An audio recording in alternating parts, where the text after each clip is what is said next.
I'll just remind our new member, or tell our new members, or remind those of us who've been on this committee for a little while, we do have a 5-minute clock, and I'm going to hold us pretty tightly to that 5-minute clock, including myself. That's my goal. And so we'll get started right now. Thank you very much. Mr. Turner, yes, sir. One of the things I hope that you'll realize is that this is a bipartisan committee. We represent different communities around the country, and I think government should never serve the party that is in power. Government should serve all Americans, no matter whether we vote for you or not. Your job is to stay out of the political lane and serve the American people. So for me, one of the most effective ways to serve people is to go where they are, not ask them to come into the bubble of this building.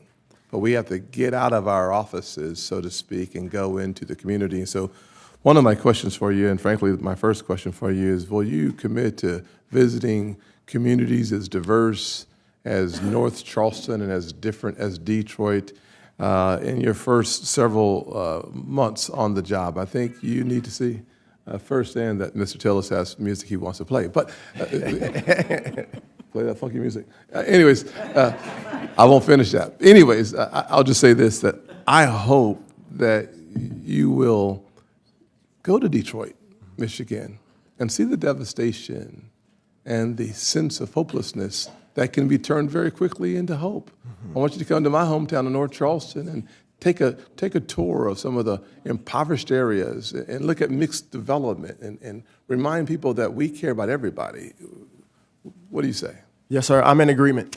I remember when I was appointed to do the Opportunity Zone job as the executive director, after I thanked the president for the appointment, I said, Mr. President, I'm not going to be here because I'm going to the streets where the people are. And went to over 70 cities in our country, visiting places like Tamaqua, Pennsylvania, visiting places like Birmingham, Alabama, Dallas, Texas, Liberty City, Miami. And so, yes, sir, that is a commitment from you, from me to you in this committee, that I will go to the people of America, visit the neighborhoods, visit the leaders, the servant leaders in our country to see, what is the problem that you're having and how can we work together to come up with sustainable solutions. Thank you. And I think that's very important. Thank you. One of the challenges I think that we have is meeting the housing needs of our citizens. And frankly, as I think Elizabeth and I both agree, is over 7 million needed units. I think a part of my Road to Housing Act suggests that the definition that we use for manufacturing needs to be updated.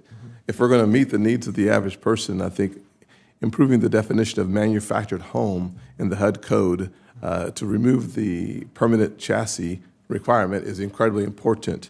Do you support updating the HUD code to change the definition in manufacturing homes? Thank you, Mr. Chairman. And I know how important manufactured homes are when it comes to housing availability and housing affordability. And so to look at those codes and all the codes at HUD and take inventory and how we can reduce the burden and make it less cumbersome to build these houses, including manufactured housing, is a commitment I do give to you, sir. Thank you. I said during my opening statement that the homelessness has increased by 30% since 2020. Yes. Devastating. Do you have specific thoughts in 30 seconds or so on how you would address the homelessness issue and start bringing it down some? Yes, sir.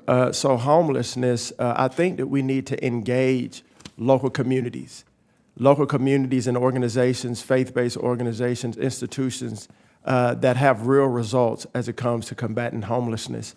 I think the federal government can be a great partner, but we do need to engage those that are on the local level that have great results as it pertains to homelessness and work with them.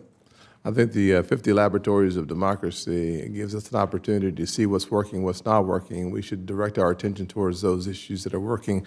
I had an opportunity to meet with some of my Democrat mayors in South Carolina, and one of the things that they were celebrating was the success of Opportunity Zones for the first time, bringing affordable housing back into their communities. And I've seen that in South Carolina. I've heard it in Maryland. I've heard it across our country, that this is one of the programs where my favorite mayors around the country, many of whom are Democrats, celebrate opportunity zones. Yeah. My favorite governors around the country, who are oftentimes Republicans, celebrate opportunity zones. Right. I'm not suggesting that we should celebrate opportunity zones, but I'm glad that they do.